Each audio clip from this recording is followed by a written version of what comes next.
त्याचा परिचय खूप मोठा आहे. बुलढाण्यामध्ये त्यांची जी काही जळण जी झालेली आहे, तर मराठा सेवा संघाचे संस्थापक अध्यक्ष पुरुषोत्तमजी खेडेकर यांच्या नेतृत्वामध्ये संपूर्ण महाराष्ट्रामध्ये ओबीसी समाजामध्ये जी परिवर्तनाची वैचारिक लाट निर्माण केली, तर त्या लाटेमधून पहिल्या टप्प्यामध्ये तयार झालेले कार्यकर्ते म्हणजे आदरणीय सन्माननीय सुनील शेळके साहेब.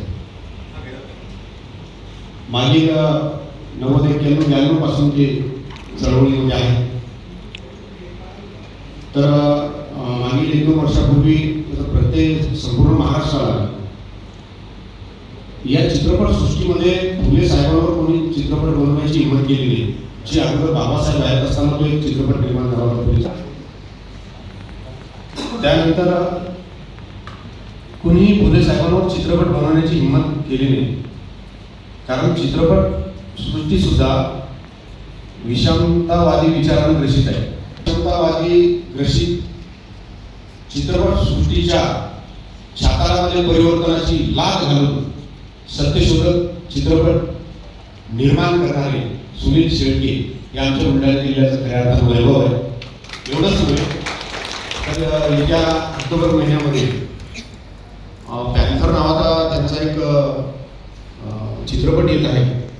ऑक्टोबर महिन्यामध्ये दसरा वगैरे विजयादशमीच्या डिक्लेअर झालेली, तर अत्यंत तन्मन धन परिवर्तनवादी चळवळीमध्ये काम करणे, परिवर्तनवादी चळवळींना मी मागे म्हणजे 95-96 पासून संघटनेमध्ये असताना ज्या वेळेस मी सुनील शेळके साहेबांकडे गेलो, तर त्यांनी कधी त्या काळामध्ये म्हणजे ज्यावेळेस आमच्या शिक्षक लोकांना 3,000 रुपये पगार होता शेळके साहेब, त्यावेळेस शेळके साहेब 10,000 ते 15,000 रुपये डोनेशन द्यायचे आणि तो म्हणाले बुलढाण्यामधून जास्त डोनेशन होते. याचं कारण काय? याचं कारण शेळके साहेब होते. शेळके साहेब कधी 10,000, 15,000, 20,000 त्या काळामध्ये डोनेशन द्यायचे. आता शेळके साहेब सेवानिवृत्त जरी झाले म्हणजे त्यांनी स्वेच्छानिवृत्ती घेतली, उपजिल्हाधिकारी या पदावरून त्यांनी स्वेच्छानिवृत्ती घेतली आणि सामाजिक बांधिलकी म्हणून समाजामध्ये जागृतीचे काम आदरणीय शेळके साहेब करत आहेत. तर त्यानंतर आपले दुसरे प्रमुख पाहुणे असे आहेत की बुद्ध असं म्हणतात, दानाने रमवली दिनाने भावने होतात ते साधू केले. जे लोक दानाच्या मार्गाने जात असतात त्याचं जय आहे म्हणून बस. तर आमचा असा अनुभव गवई सरांचा आणि माझा अनुभव अनेक क्लास 1 क्लास 2 अधिकाऱ्यांनी आम्हाला हाकलून दिलेलं आहे. सर कार्यालयामध्ये डोनेशन काढायला आम्ही गेलो. गवई सर कुठे? बरोबर आहे का गवई सर? गवई सर होते पाहिजे घ्या चला निघा. परंतु घेवंदे साहेब हे ज्यावेळेस अतिरिक्त जिल्हा अधिकारी होते, तर ज्याही वेळेस आम्ही डोनेशन मागायला त्यांच्याकडे गेलो तर त्यावेळेस त्यांनी आमचं स्वागत केलं. चहा पाणी बसा चर्चा 1-1 तास ते आमच्यासोबत चर्चा करायची, चळवळीवर संघटनेवर विचारधारेवर, आणि त्यानंतर आम्हाला डोनेशन द्यायचे.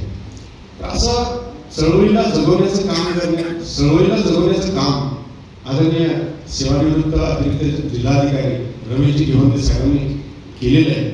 ते केवळ बोलके नाही तर ते करते कार्यकर्ते.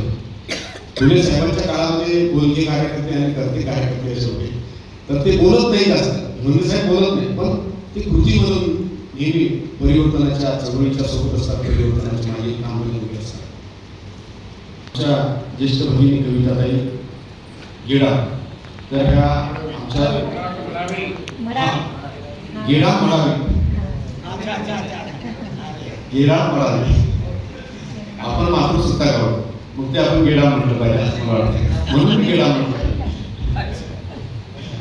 तर कविताताई सुद्धा आमच्यासारख्या जिल्हा परिषदेच्या शिक्षिका आहेत, मुख्याध्यापिका आहेत. त्यांनी विद्यार्थ्यांना खूप इमानीद्वारे तन्मन धनानं त्या विद्यार्थ्यांमध्ये शिक्षण रुजवण्याचं त्यांनी काम केलेलं आहे. त्या मागील कास्टेट कल्याण महासंघाच्या जिल्हाध्यक्षा सुद्धा होत्या.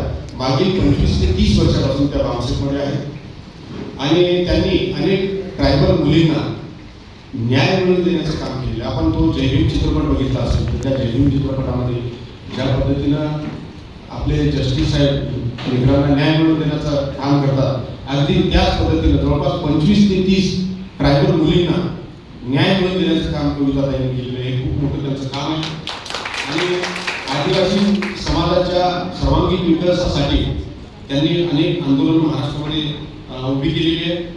त्यानंतर त्या ट्रायबल डेव्हलपमेंट सोसायटीच्या राजूराच्या फाउंडर मेंबर आहेत आणि त्यांच्यावर एक म्हणजे एका पुस्तकामध्ये 25 क्रांती कन्याचे माहिती आहे, त्याचे विश्लेषण आहे. आदिवासी समाजामध्ये ज्या काही क्रांती कन्या आहेत तर त्या 25 क्रांती कन्येमध्ये ताईचं सुद्धा माहिती किंवा ताईचं जे कार्य आहे त्या पुस्तकामध्ये आहे.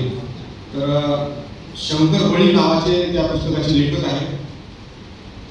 तर अशा पद्धतीनं आदरणीय कविताताईचं हे खूप मोठं काम आहे महाराष्ट्रामध्ये. त्यानंतर आदरणीय संजूदादा की ज्यांना आम्ही 1995-96 पासून बोलतो. चळवळीमध्ये अनेक चढ आले, उतार आले, अनेक पूर आले, अनेक पूर ओसरले.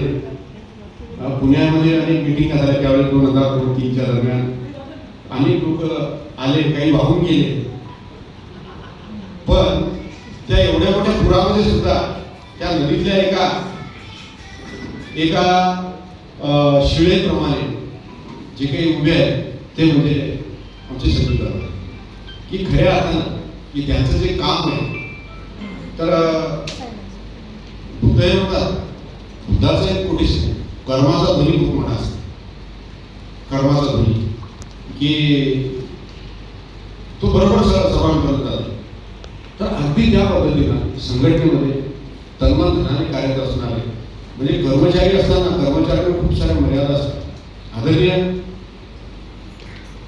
बी डी बोरकर साहेब यांच्या अगदी पावला पाऊल ठेवून IRS जसे नियुक्त झाले तर ते मोठे अधिकारी होते, त्यांना वेळ नव्हता. अनेक अधिकारी म्हणतात आम्हाला वेळ नाही, पण बोरकर साहेबांनी ज्या पद्धतीनं आपल्या बिझी शेड्यूलमधून वेळ काढून संघटनेला मोठं करण्याचं काम, संघटनेला पोचण्याचं काम बोरकर साहेबांनी जसं केलं, अगदी बोरकर साहेबांच्या पावलावर पाऊल ठेवून संजूदादा सुद्धा संघटनेला वाढवण्याचं आणि त्यामध्ये त्याला आपण एक शब्द म्हणून परफेक्ट ग्रोथ डेव्हलपमेंट करण्याचं काम संजूदादा करत आहेत. आणि हे काम मी असेल, गवई सर असेल, आम्ही हे मागील 30 वर्षापासून बघतो आहोत.